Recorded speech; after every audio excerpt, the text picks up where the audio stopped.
Aha, ang'eyo tim Bosbik dong tiki yeo da tiki mokli la pwony pa la pwonye ka loko loko ada. Because an aloko lok madoko lok we almost tiyan ang'wen abic bor tim Bosbik. Member wai kaling no nen ba tim Bosbik. Inte be kre wele ria yo min ngwen ba. Lu wele mo mer in peke ya. Be wai kaling wai nen ba. Kai to ke ba dir be ngene be oye peke. Lu we mi te lu we ma ite lu we ngo lu we ma ite wer ki ngwe gen ria ni. Kai to nge ka ito nge we li peke. Peri neno. Ko ine kumbe imagine now. In kumbe in puri ko ba. Puri ma ko. Go kwera jugo chen mengo. Me kwera ne anyu liu. Puri ko ba. Chiri kai to ko meno imbe pere ngele ko nga bi no nga bi no. Ko nga bi no nga po bi no. Chi nga bo li liu. Ka ime puri ko mengo be nena wini lok ene. Ngiro ye jugo chen me kwera ne peke no bade mi peke. Chiri kai to ko nga o. Hey. Ini no. Superman bena ameta kwan kar man mi lecturing in. Ni wat lo ada pegen biru ba. Wai lo ada pegen biru. Na wai kalengo ana mar in kirme ken mango a chak mar in we ma alweri ka bich. Wai 2005 ena chak mar in. You know. Wai chawan fura mar in. So wai lo ada pegen biru. Ini ana nyaja waje ke ngo. Nyaja waje ni ngo. Nyaja waje ni Jometi ka berengin in kye pe yum kum gen. Kye pe yum kum gen pe ngo pen gen pe romi in gitam. Gi pe romi tam mo be ki in. Me be ngo en lo kum we chi le be wai ngo. Me do lo kum wai nen ba. Lu we me de ri gen ri wa mun ngwen ba. Lu we mo ma romi tam ke lu we mo ma romi in tam ba pe ke. Awai lu we mo ma romi in tam ba pe ke. Neno. Ki be wai ngo ki jo mo ke menu chok angire ngo gile. Moma rom mi tam ki in mabe peke. Ki be wai ka le buri bo tim boys ne ma. Nyong jo mo ken me rom mi in tam mabe ya. Nyong jo mo ken me rom mi tam mabe ki in. Neno. Because gimba wai mane in tika messing kin me ken tim boys bin. Na wai ka le ngo wat lo ada pe gem beru. In tika messing. Neno. Am we beru ka lecture in eno ngo. Chaken pange ke win lokon pe win loka. Ki ben ngo no beta ko chaken o no ber kitamni ko chaken no irom o bot an. Cha lecture in ngo in a private way, not in a public like this. Barakoro in kwe we are decide me jo. I decide me chak ber ngo. Me chak lecture in ngo in a public. Kuno miro ngo o miro wa ber bario ka lecture in. Anyway. Superman winyi bora eno mera. Nen ba? Awa wai ngo jo mati ka benge in gi peron lecture in no gi peron lok in ngo gini. Pen gi nen jo wai mai de wai ti yes. Jima irti wai yes. Kuno inti ka messing kin mai ken. Kuno inti ka messing af kin mai ken. You know. Me actually la bon bala chawa. Let me just go straight to the main point. Me actually la kir ko man ka inte lok me yo. Pero me yo kar ke dano ni. Inu wa beto. La ki ko man do no la ki ta man ka ite lok mo ita ko cha kan in ngo you are the best kwanyo ki wi pen anero jimi duju ngo ka ke ite lok mer cha du in be dingo le lok duju in bebe kwanyo ki wi pa buli wai ro da be gem beru la ki ta man ko cha kan ita no in you are the best kwanyo ki wi ambe kene ti kindano log me kene ti log kindano kene ti kindano la kit ko ma la kit taman ma email ngo yini log kini kwanyo ki wi ambe la kilo ma ilo cha du la ko da ta por ni kwanyo ki wi nen ba ta ba kilo lo da ni ba lo da pe gambe ba ta ba kilo lo kompor lo ma imi cha a win cha du ba ngeki dan ko da ta por ini Kama doka side kum luwe. Me doka side kum luwe yada in pelo gopa. Why lo da pegen biru. The best musician men oti actually kan ina ngo the late ngo the late Dida Moses. Mammo, I must be open ni, pull away the one way do you way more. No, they are Dida Moses. And a gumaraj. Ba when you call a walker. My leg would get call a coma petum. Go, okay, Tibre coma petum. Rest in peace, Dida Moses. So, like a loman la could be pouring for a quanagivi. Any man can look and get down more, ba. Cut down a window. Pen, a get a maca inch out to can more. No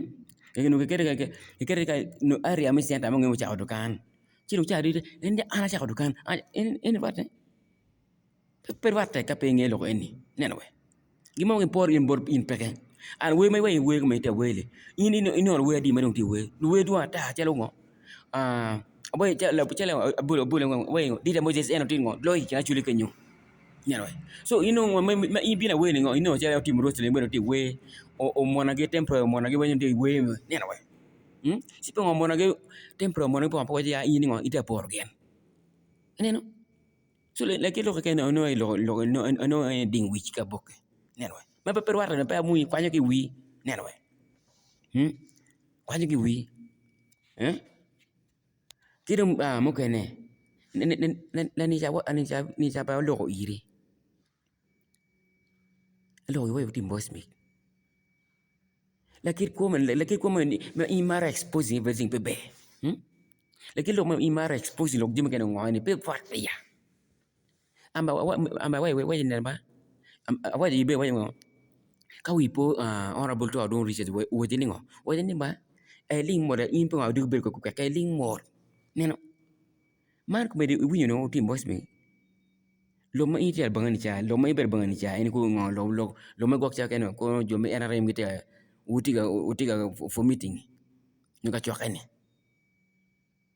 ini ba look and I was very clear to you team boss bini lakini lo ma imara expose lo ngo per wata ya memba abule ko mtiana lo mi ko inen ba kibe lo mi be expose ngo ngeni neno ma ko iti yon in penge ko penge ni me be lo iti iru budano ke mai kan iru budano ki mai kan irubu jome jana NRM kit mo eken tim boss be irubu jome NRM kit mo eken na ni jame be lo ni neno pe man tim boss pa mui ma impero be la tera ma pia mui wala da pe gambe tim boss be pero be la tera ma twala da ame gima dama gima mi da te mabe gima da no ko tim boss ma be enango tim boss be ko ka lo me campaign ma Roma campaign kin mai ken beda. Kidon comedian en lo me comedian lo gopa. I mean goka. Bero comedian lo bero la tem goka utim Roma beda. Utim pero bela tela ma. Wai lo da pegian bero. Utim boys pero bela tela. Okay, Roma bela tela level me la ping. Pia buli.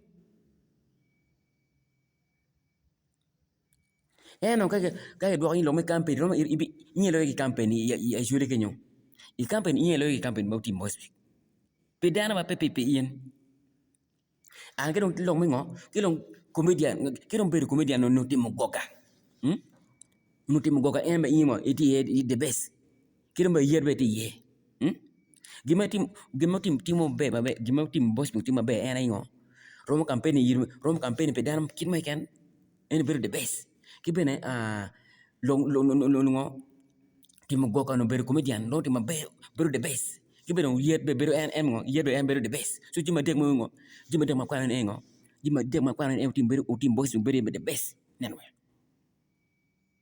kibe pe man legal le tim boss migni kay riak ngo waru gi chu pe en be ka mo ngo kibe chawri mo yer yam ki ka mo ke me de lo kibe chakri mo yer yama kamay kamete logba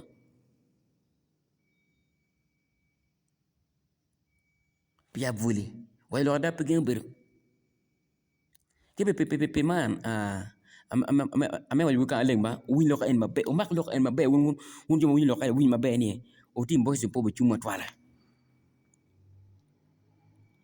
un joma win loka win maber da mak loka ene utim boys po chung atwala pile be gen ba pe ngere po gen ngo utim boys po chung ama lo pele ko ambe gen no le ngere gen utim chung ano utim boys po chung mo wo tela we eh wo chu me MPs wen po ba ko utim boys utim boys po chung atwala o mak loka ene ba pa burbu an always lo ada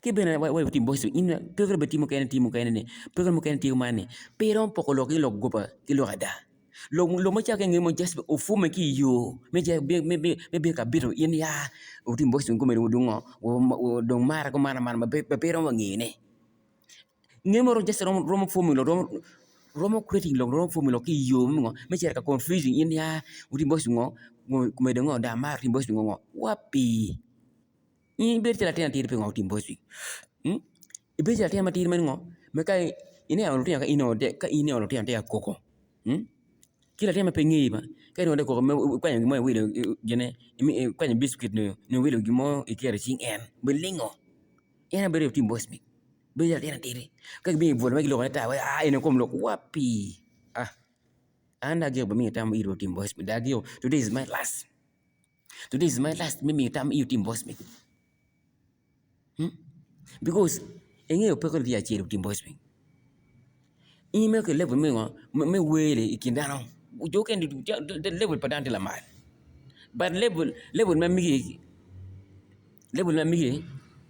gere ro ko mani lu we ne iro ko mani lu we ne ba level me ro ko mani lu we gene ba na to lo gene kor amekete lo kamo ke miro iri lo como pero mío ka ba ke lo we lo urini kilo iere de ngo itika ko mani lo wele chino pe ngo at least because como pe ke mingi karo be logo mano always ni tim boys always tim boys pero ata ka pe ngi tim boys wala lo kada pe ke bero awai ampa de yana mahal ki me ken ata ko cha ken ro no ko wa lecture in a private way para ko in kwe so ano dite message chera pa bulu be ka mama ke bichari mo yari make ke choke da kwa nje mai ma bede da so akwa wa ka no ko ingete le pe ber ta always gina ana an wo loke pe dite joke pe ngi gina an wo loke because tele pe te ber twal so why when la kilo mo me achi lingo la kilo mo cha du me ibai lingo ko data por ya por ngo ko data por je mo ki bot ngo ko lok mo ken da lo on social media no ko we gele kwanya ki wi mo me achi le no mi ari wai lingo mi ari la kilo la kita mo ti wi wai lingo me cha di ta mani yeno yo the best kwanya ki wi mi ada wai lingo la kit ko man cha du be ga expose ji mo ngo gele kwanya ki wi yen bega expose jimu kana ngogele we kwanya ki yin nenwe kibe mi ngwa wa ni ngo in me we ku beto nenwe kibe da kwa wa jima iro ti mabete da ngo you are the best in campaign and you are the best in maybe like year any and you are the best in what like lo mu comedian ngoge no lo go mu ni you can do it best kibe wa ngo ibe me ka mer ko mani da ngo imjo me ngo we better ngo better ngo I better ko mani lu we better ko mani da mo do neno pe level me pero ko mani da ma do pe mui wa lo da pe gambero super man agi lo kaun kai kwara kwa pe lo ada